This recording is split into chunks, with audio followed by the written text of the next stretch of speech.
Hello, viewers. Today is Saturday, December 7th, 2024. I'm here to share my thoughts, opinions, and analysis on the second day's play between India and Australia on the second test match at Adelaide, the pink ball test. Today, Mr. S. N. Sukumar is not available, and so I'm going solo today. So the day started with Australia at around 80 odd runs with the loss of just one wicket. And in the afternoon, Bumrah bowled a very good first spell, and he got rid of Nathan McSweeney by a very good delivery. It pitched right on or about on the off stump and then moved slightly to take the edge. And Rishabh Pant took the catch, and it was an excellent delivery. And Bumrah in the first spell bowled exceptionally well, and he also got rid of Steve Smith, even though that delivery was not a typical wicket-taking delivery, but Steve Smith just edged a ball that was going well way down the leg side. But nevertheless, it was Bumrah who really did very well in the morning for the Indians. And at that point of time, it looks as though that the test is in a very interesting situation where there was a chance that India could come back and bundle out Australia for less than 200 runs. But then Travis Head came, and he, along with Marnus Labuschagne, played very well for the next an hour or so. And Travis Head especially was very aggressive. We started getting boundaries, and they both had a very good partnership. And I just need to talk about Marnus Labuschagne in this innings. He was very disciplined. He knew exactly where his off stump was, and his defense was very compact, and he didn't overhit the ball. He was not just pushing, he was not driving, and he played a very good innings. And he gave that was a very good partnership between Travis Head and Marnus Labuschagne. And then Marnus Labuschagne got out from a short ball from Nitish Kumar Reddy, and then Alex Carey, Mitchell Marsh came in, and he didn't score runs as well. But then Travis Head was going strong on the other end, and he had a good partnership with Alex Carey, and Travis Head scored 140 out of 141 balls, so they ended up with around 337 runs on the board. In terms of bowling for the Indians, I felt Bumrah bowled an excellent spell. He was right on the money, but unfortunately, he could not continue because he cannot bowl continuously. Fast bowlers cannot bowl continuously over after over. But then the biggest disappointment from my view is our other two fast bowlers, Siraj and Ashrit Rana. Siraj might have taken 4 wickets at the end, but in the first spell, when it was very crucial for someone to bowl well along with Bumrah, he did not do very well. He bowled a little shorter, and Labuschagne was able to easily play him. And then coming to Ashrit Rana, I have been telling this for quite a few days now that younger fast bowlers from India, when they go on a first tour abroad, especially to Australia, they tend to get carried away by the bounce and the kind of speed they get on those Australian wickets. So they tend to go and bowl shorter than what is required. The ideal length to bowl in Australian condition is anywhere between a good length and an off volley.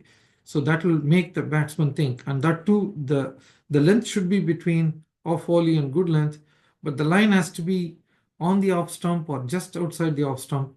And especially with the pink ball, once it pitches, when it hits the scheme, it hits the seam, it's very difficult for you to really counter that movement away or a movement coming in to the stumps as well. So instead of bowling that line and length, Ashrit Rana was all over the place, and he bowled too short, and the Australians are able to capitalize on it. And regarding Ashwin bowled decently, but I don't think you can expect too much from the spinners on this wicket. He was trying to control one end, but he got the wicket of Michelle Marsh, but that's just one wicket that he got. But nevertheless, it was just Travis Head all the way through. Yet again, he has scored another 100 against India. Somehow the Indians have not yet figured out how to bowl to him. They tried to bowl short. They also tried to bowl up, but he was equal to the task. And in my view, this technique is not the best for Test cricket, but he is very successful. So what more can we say?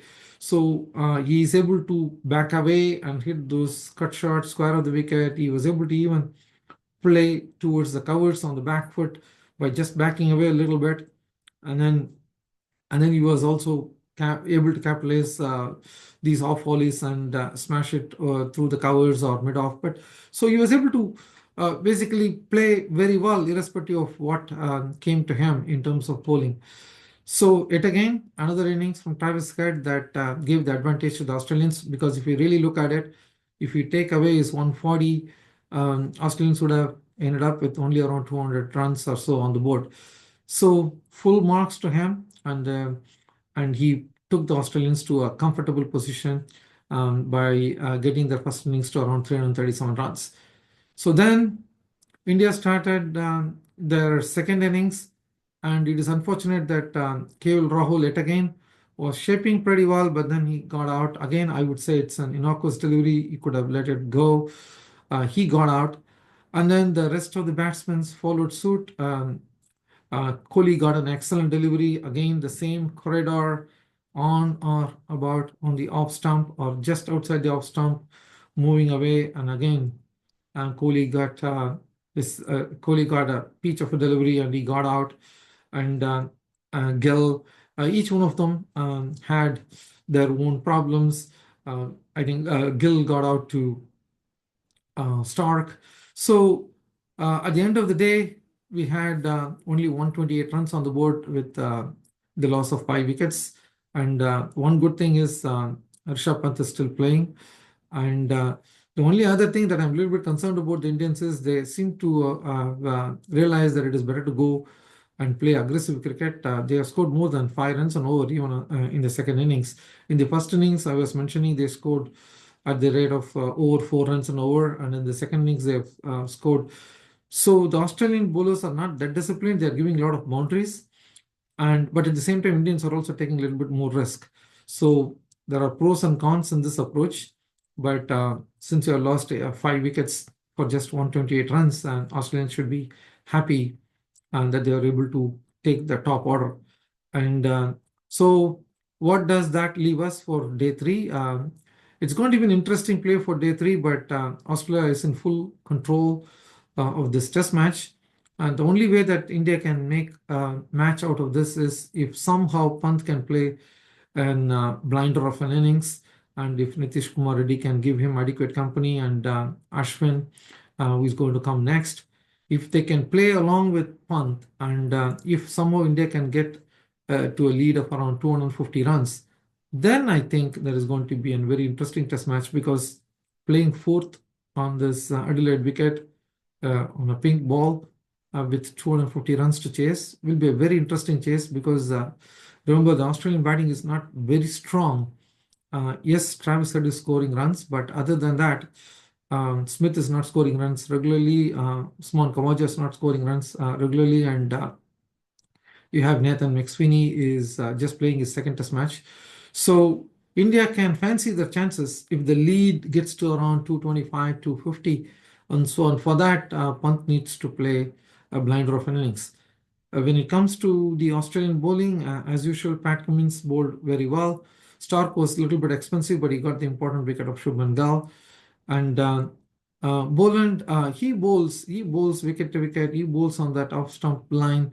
He's like a bowling machine. He just hits the ball at the right spot, ball after ball, just on the off stump or just outside the off stump, and he bowls that line repeatedly.